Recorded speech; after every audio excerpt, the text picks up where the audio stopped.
안녕하십니까. 약자의 친구 인생성형가 정영기입니다. 오늘 같이 생각해 볼 사람은 이원복입니다.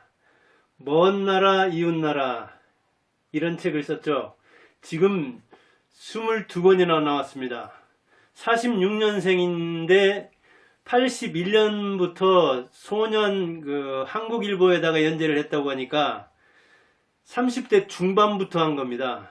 그때 그 위상이 독일 뮌스터 대학 유학생이었습니다.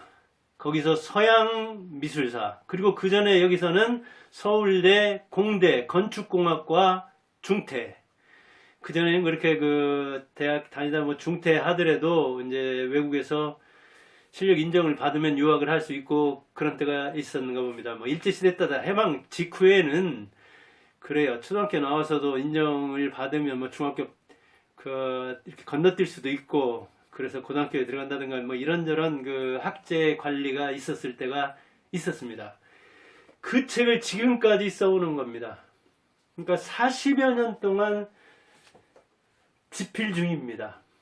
대단하다고 생각합니다. 저는 30대 중반에 저도 박사학위를 받았는데 이중 직업을 하면서, 저도 이제 교사이면서 석사과정을 하고 그런 적은 있는데, 이렇게 이중 생활을 한다는 것, 두 가지 직업 내지 주경야도 간다는 것, 쉬운 문제가 아니거든요. 그런데 외국에서 유학하면서 이메일도 없던 시절 이런 때에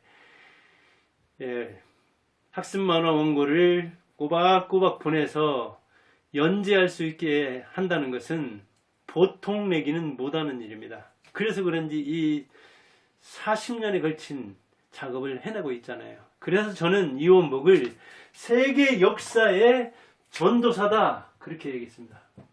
그가 쓰고 있는 먼 나라 이웃나라는 세계 역사 그렇게 말하고 있거든요. 그 세계 역사를 널리 한국에 전파한 사람 이원복을 한마디로 이렇게 규정했습니다. 그는 이 책 말고 다른 책도 썼는데 주로 이 책에 어찌 보면 청춘을 바친 셈이죠. 덕성여대에서 교수하면서도 썼고, 그리고 유학생 시절에도 썼고, 지금 석좌 교수로 있으면서 덕성여대 총장도 지낸 바 있는데 70대 후반인데도 이렇게 만화를 그리고, 물론 제자들이 채색하는 거라든가 이런 것 저런 걸 도와주기는 하지만 40여 년 동안 학습 만화를 계속 그린다는 것만 해도 매우 의의가 큽니다. 더 의의가 큰 것은 이 먼 나라 이웃 나라를 통해서 80년대니까 어떻습니까? 우리가 해외여행이 그렇게 자유롭지 않은 시절이잖아요. 그리고 인터넷도 아주 드물던 시대잖아요. 그런데 그때 우리는 마치 외국 하면 일본하고 중국하고, 이건 한문화권이니까 한중일은 잘 알죠. 그리고 저 멀리 미국의 영향을 많이 받았잖아요. 해방 직후부터. 그래서 미국 빼놓고는 서양이 없다고 생각하던 시절에 이렇게 독일에서 유학을 하고 있는 이원복을 통해서 이렇게 세계는 없고, 그리고 알아야 할 역사와 문화는 많구나 하는 사실을 알았다는 거죠. 즉 미국 외에 세계가 있다는 것, 그리고 유럽이 어찌 보면 세계의 표준이요, 영국이 세계를 주름잡던 시절이 있었는데 그 주도권이 미국으로 넘어갔다고 해서 이 유럽의 저력이 어디 가겠느냐 하면서 그 유럽, 우리가 세계사, 미술 시간에, 음악 시간에 접하는 그런 역사와 문화에 대해서 소개를 했습니다. 그렇게 인터넷 없던 시절, 해외여행이 거의 없던 시절에 세계에 접하게 했다. 즉 경문을 넓혀줬다는 이야기죠. 우리의 안목을 넓혀줬다. 우물안 개구리를 벗어나게 한 거죠. 그 다음에는 세계화에 대비하게 한 거죠. 우리가 20세기 말에 김영삼 정권 때 세계화를 선언했잖아요. 그런데 그게 1997년에 이제 이렇게 해가지고 정권이 교체되고 그러니까 97년 IMF, 그 다음에 2000년 초, 그때가 김영삼, 김대중 정권 시절이잖아요. 그 20세기 말에 우리에게 세계화 준비를 미리 해준 거예요. 그러니까 견문을 넓히고, 그리고 우리는 이 지구촌이라 그렇게 얘기하는데, 지구 하나가 마을이다, 지구 하나가 촌이다, 이제 그런 개념을 갖는데, 왜냐면 그전에는 동네, 부락, 촌, 그런 데서 우리가 살았잖아요. 이제 물론 거기서 뭐 부락은 이제 천한 사람을 모아서 살게 하는 곳이다, 그런 이야기를 하고, 뭐 마을이다, 동네다, 동이다, 통이다, 곡이다, 이런저런 이제 지명이 붙는데, 세계를 그렇게 보는 안목을 줬다. 그래서 세계화 시대 21세기 시작하면서 우리는 글로벌 시대라고 하는데, 그 시대를 미리 준비할 수 있게 안목이라도, 견문이라도, 의식이라도 넓혀줬다. 그리고 학습 만화가 이렇게 방대한 학습 만화가 그렇게 일찍 있지 않거든요. 물론 이제 뭐 삼국지다 이런 것저런 걸 번역해서라든가, 아니면 뭐 시리즈로, 화이 시리즈, 왜 이런 시리즈로 뭐 나온 학습 만화도 있고, 과목마다 또 만화도 있고, 이런저런 만화가 있지만, 이렇게 세계에 대해서 알게 한, 그리고 그 수준에 대해서는 에세이 수준이다, 전문성이 부족하다, 그리고 편견이 있다, 너무나 자기 주장이 세다, 이런저런 비판이 있지만, 아무튼 학습 문화의 귀한 그런 학습 만화를 생산해냈다. 물론 공대를 다니다가 서양사를 전공했는데, 예술과 이 건축공학을 전공한 사람이 세계 역사라는 것, 세계 문화라는 것, 그게 얼마나 방대한데 좀 주제넘게 얘기하는 거 아니냐.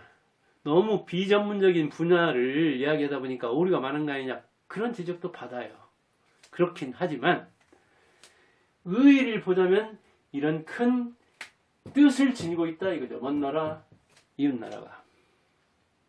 그러나 역시 문제점도 있죠. 그걸 지적하는 사람들이 많은데, 이제 참 비판은 쉬운 거예요. 사실은 창작은 어려워도. 뭐라고 비판하느냐? 전문성이 부족하다. 전공 안 하니까 그런 측면이 있어요. 그런데 저는 거기에 대해서 또 비판하자면 역으로, 자, 비전문가인데 그 30대 중반의 해외 유학생이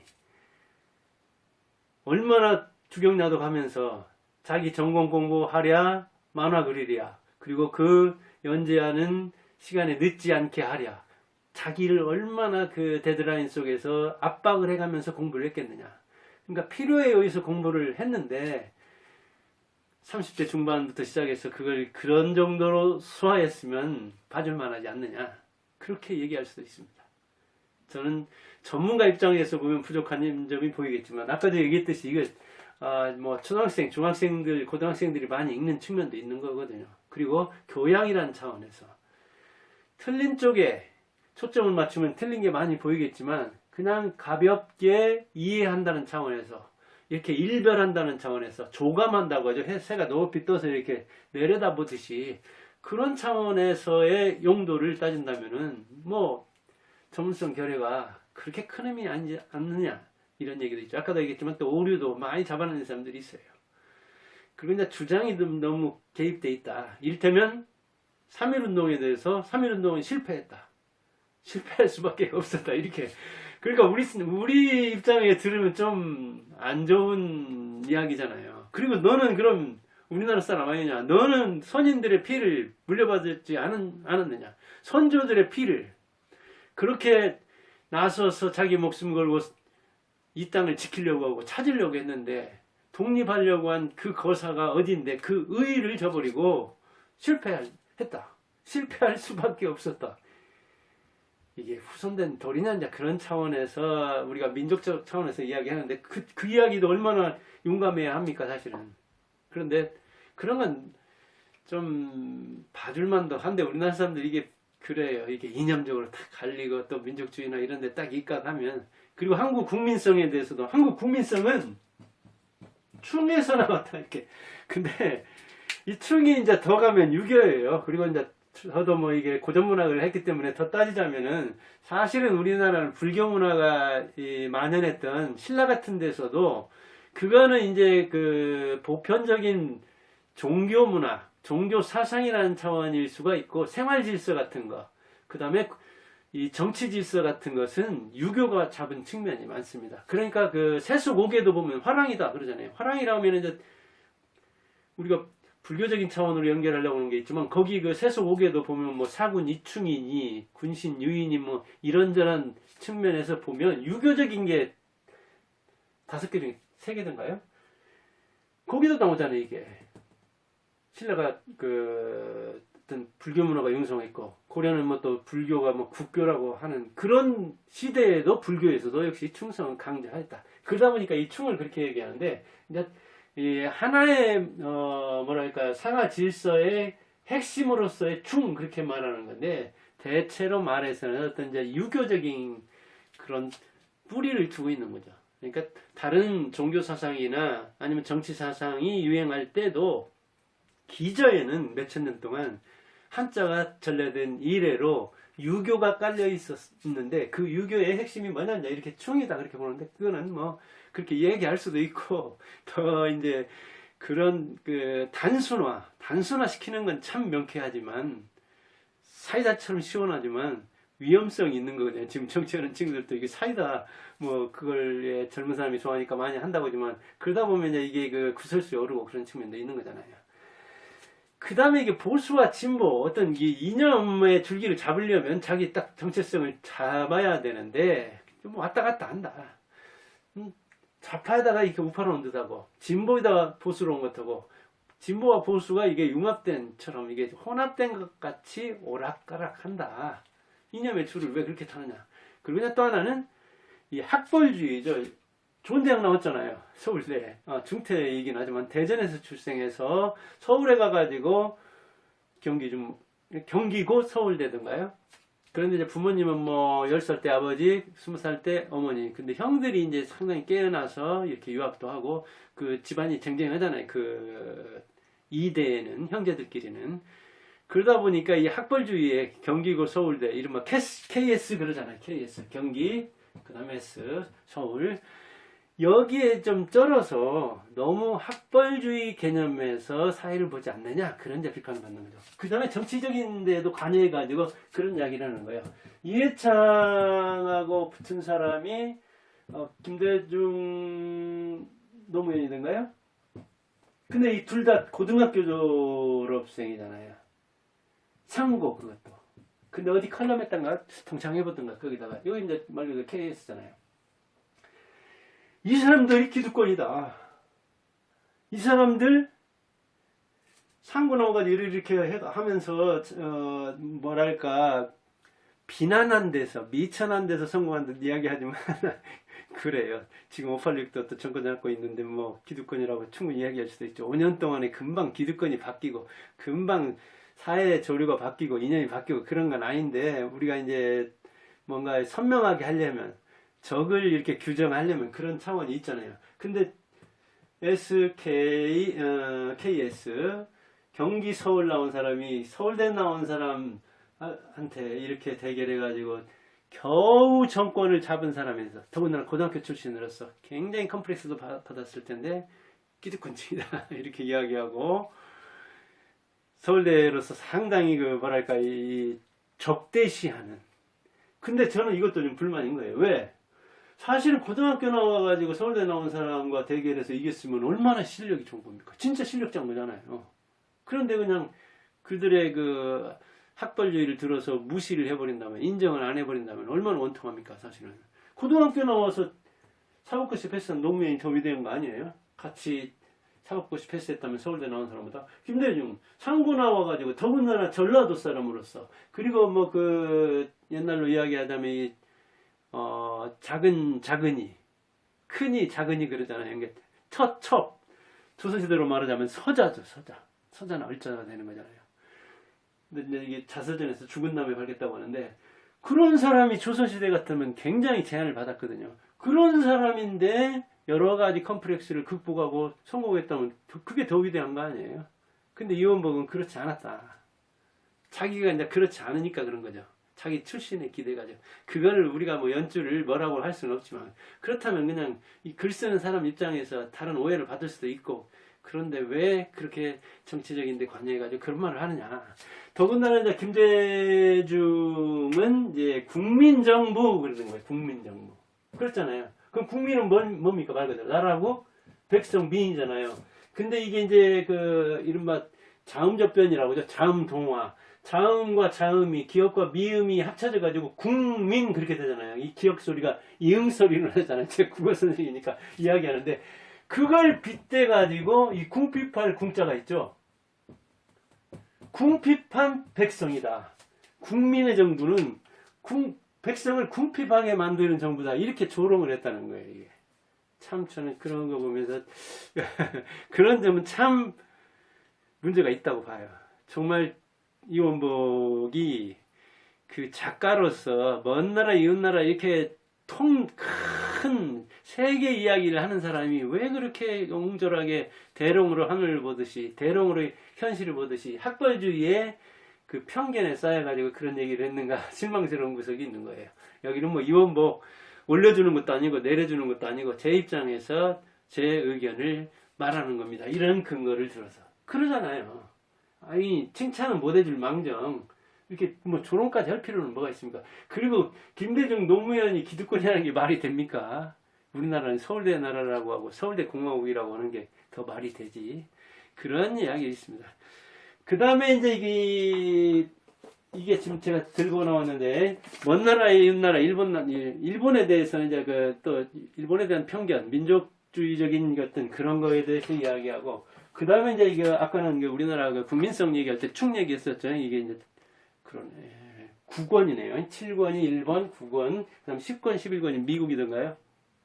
네. 먼 나라, 이웃 나라, 미국 편입니다. 이제 그림도 그 특징을 이렇게 이야기하는데, 아무튼 그림으로 고정하든, 글로 고정하든, 단순화시킨 데는 문제가 있습니다. 그런데, 미국에서 이제 유대인 이야기하는 부분이 나옵니다. 유대인이. 여기 보니까 뭐 유대인이 입법부, 사법부, 행정부, 언론은 제사정부라고 할 만큼 막강한 힘을 가지고 있죠. 그런데 유대인이 이 언론사 중에서도 쟁쟁한 언론사들 다 잡고 있다. 뭐 이런저런 이야기를 하고 있습니다. 이게.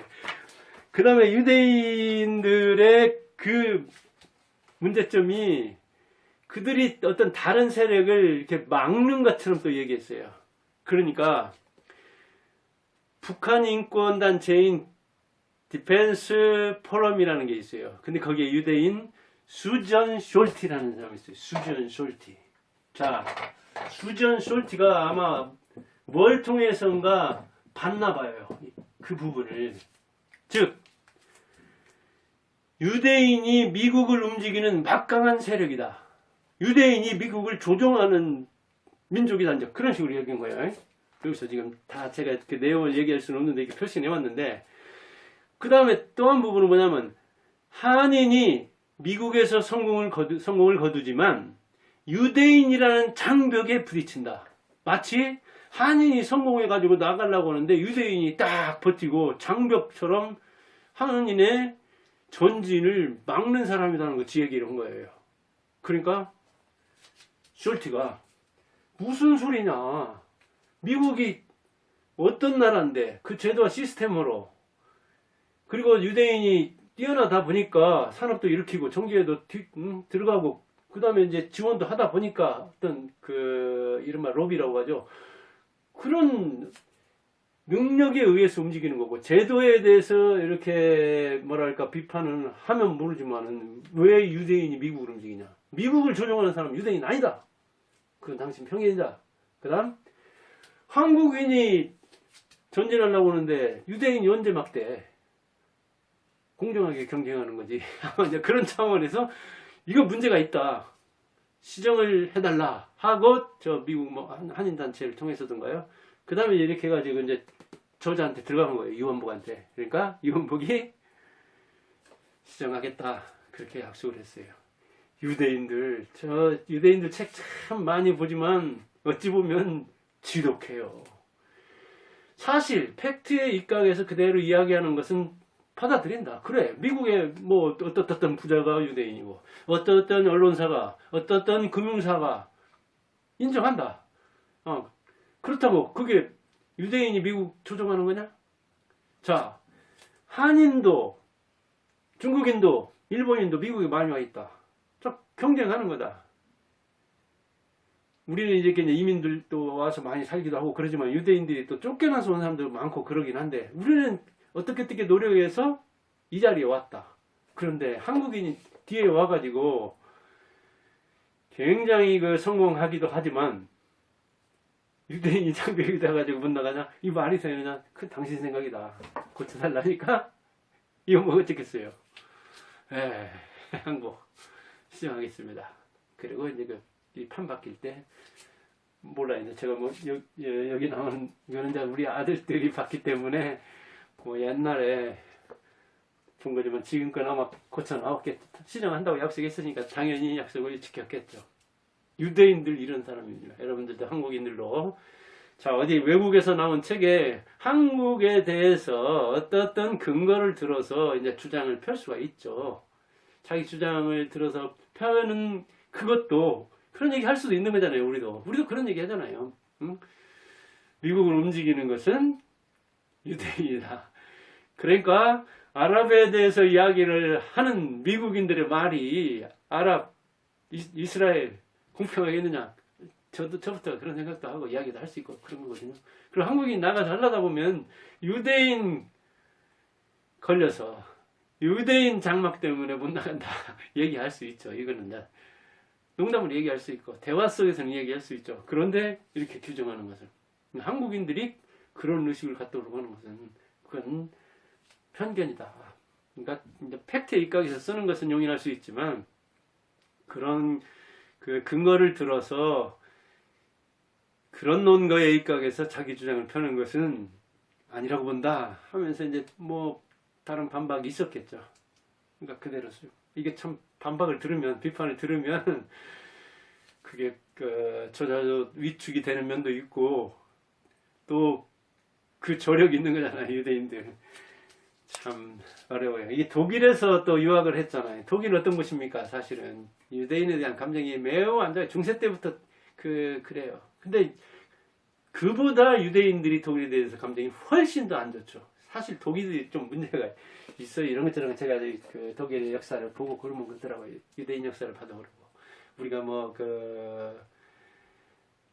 2차 대전 때 죽음의 수용소에서 죽은 600만 유대인만 이야기하는데 그 이전 1차 대전도 아닌 그 이전 중세 때부터 보면 이 민족적인 그런 측면에서 굉장히 그래요. 민족적인 종교적인 어떤 또 경제적인 이런저런 차원에서 독일이 유난히 그런 것 하더라고요. 유럽에서도. 그런데 이제 공짜로 이렇게 우리나라 유학생들이 이렇게 받아들여 가지고 그런 어떤 인식 세탁을 했거든요. 일본하고 이제 달리 거기는 여러 국경을 맞대고 있으니까 여러 나라와 일본은 사고 안 해도 그쪽은 이제 그렇게 사고하고 그러지만 그게 진심이냐는 문제는 따져볼 필요가 있는 거예요. 그래서 그게 좀 염려스러워서 일본과 독일에는 미군이 주둔하는 거잖아요. 한국에 주둔하는 미군과 일본에 주둔하는 미군의 어떤 목적이랄까요? 성격이 다른 거잖아요. 독일도 마찬가지고요. 자, 오늘은 이원복, 먼 나라 이웃 나라를 쓴 이 학습 만화의 베스트셀러 작가. 자, 그 전에 얘기했던 조정래는 소설가로서 이제 어찌 보면 그 이념을 얘기했는데 사회주의인 이념을 얘기해서 뭐 그게 긍정적인 요소도 있지만 제가 볼 때는 부정적인 요소를 상당히 많이 나왔습니다. 뭐 작가니까 얘기할 수 있는 부분이 있는 거죠. 그건 픽션이고 이거는 이제 사실에 입각해서 쓴 건데 전문성이 부족하다 보니까 그냥 학습만 하다 보니까 에세이가 아니냐. 그런 정도 세계를 이해하는 데는 충분한 도움이 되었다. 저도 손익을 따지자면 이익이 훨씬 많다고 봅니다. 여러분들도 뭐 자녀들한테 뭐 권할 수도 있는 거고 어른들도 이렇게 만화로 된 것이니까 이렇게 요즘 이제 또 다 칼라로 바꿨죠. 초반에 나온 거냐? 이 색이었던가요? 그런데 자, 뭐 위대하면은 천사를 보냅니다. 그리고 사람은 항상 포편이 있다고 역사에도 그렇듯이 포상해 주는 것이 있는가 하면은 폄하하는 부분도 있는 겁니다. 그게 인생 성형에서 인생을 논하는 거니까 그렇게 이원복 팬이 있다면 양해해 주기 바랍니다. 감사합니다.